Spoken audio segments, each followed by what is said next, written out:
Do you want to build a business or startup the right way? Well, today I've got some tips for you. Coming up next.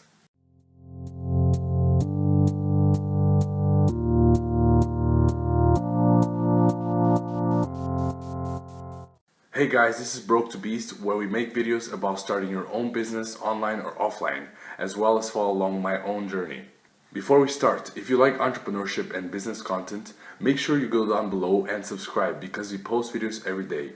So this video is inspired by a Medium post that I read a couple of days ago by the author Wild Audience. The author suggested that if you want to build a startup, you should start by building a minimal viable audience instead of a minimal viable product. So what does this mean? A minimal viable product is a term that was used in the book The Lean Startup by Eric Ries, and it suggests that you should try to build as lean as possible of a product and introduce it to the market as soon as possible so you can test it and see what kind of response it gets, and afterwards iterate according to what people said about your product. By using this definition, the author also suggested that we should use this method to determine how we can build a minimum viable audience. This is a disclaimer. If you already have a business and you don't have time to create content, or you already have a specific trajectory, then this method is not for you. However, if you want to build a startup and you don't know which kind of products you want to build, or what audience you want to serve, or what problem exactly are you solving, then I'd highly suggest you follow these methods. Also, if you already have a business and you don't want to go through these methods, I still highly suggest that you start creating content for your specific niche so you can be seen as an expert in your niche. So, what is a minimum viable audience? The concept indicates that you should start first by building an audience related to your niche. So imagine you are an expert in marketing and you want to build some marketing software to help marketers grow their business. So instead of going directly and trying to solve the problem, you first decide to build an audience around that niche, which is marketing, and from that you understand the problems and what solutions you can actually make to solve the problem for your audience.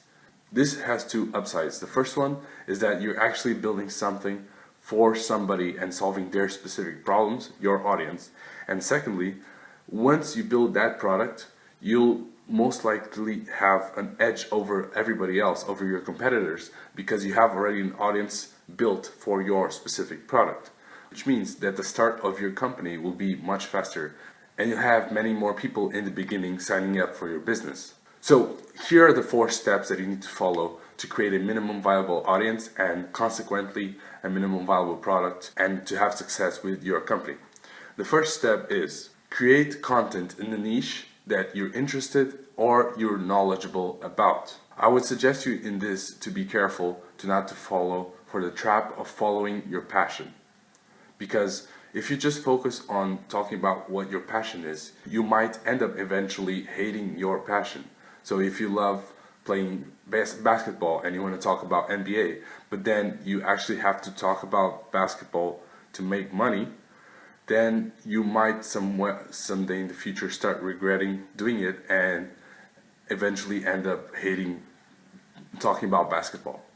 Now, this doesn't happen every time, but just be aware that it might happen. For example, I used to have a website called Simple Body Language because I love reading people and seeing the verbal cues and the physical cues that people give out to understand what they're actually thinking.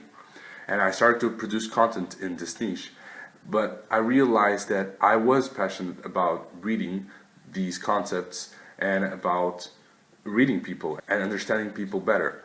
However, once I started to think about it as a business, I lost my passion, my initial passion to understand people. Now, the second step, after you started building an audience through, for example, YouTube or blog or any social platform, you have to build an email list through an opt-in and afterwards provide as much value as possible. This way you can take all of the traffic that you're getting from all your social platforms and put it into one email list. And from that, you not only can you send people to your social channels and make sure they keep reading your content or viewing your videos, but you should also But you can also start promoting offers and affiliate offers or any type of offers that you might come up with. Also, you'll start to build a type of reward system where people open your email and get feedback. And it's like TV series where you start to watch one episode and you just want to watch the next episode. Okay, the third step after you've built an audience and people are opening your emails is to start selling.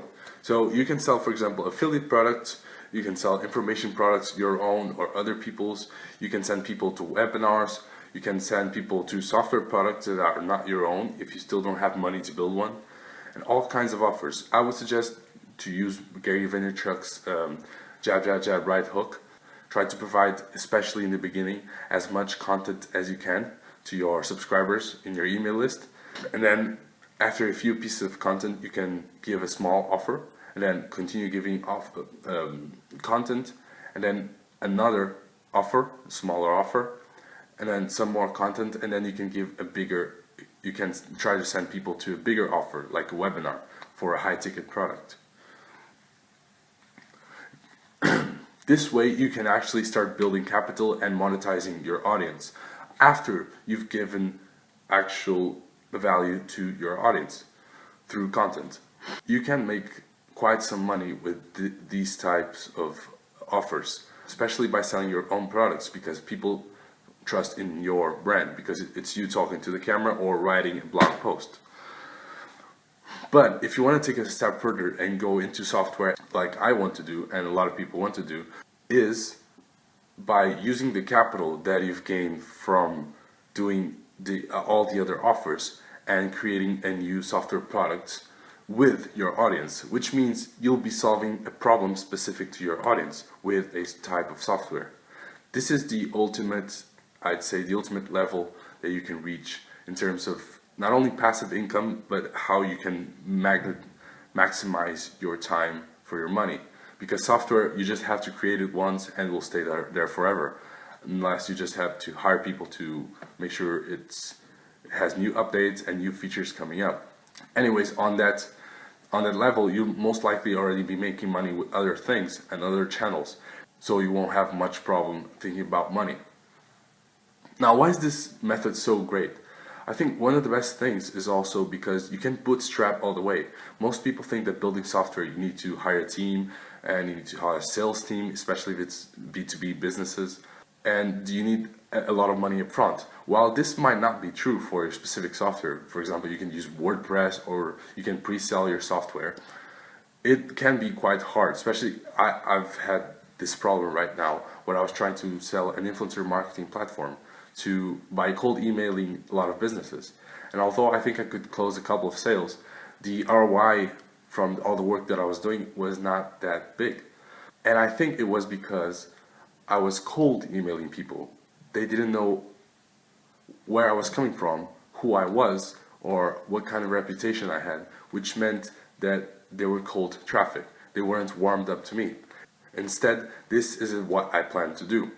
So I want to use this method because although I already have a product that I know that I want to sell to businesses, I'm still not sure 100% what's the specific problem that I want to solve for them, which means I'm going to start putting out content and giving as much value as I can to see what kind of problems that I can specifically fix and that are not well fixed in the market nowadays. So I want to build an influencer marketing platform, but I don't want it to be a Me Too product. I want something that will actually be different from the rest of the platforms that are out there. So by becoming an expert in this field of influencer marketing, I can start to understand what deep problems people have with influencer marketing and how can I help them reach the next level of their business by using influencer marketing and the tactics that I present. Anyways, I hope this helped, and make sure you guys go down below and subscribe if you like this type of content, and leave a like so I know that you like influencer marketing and you'd like me to talk more about startup tactics. And make sure you go to the comments and tell me about what business are you trying to build, and if you're using, for example, this method of building an audience first and then a product, or are you going straight to the product because you already have customers. Anyways, let me know, and until next time, peace.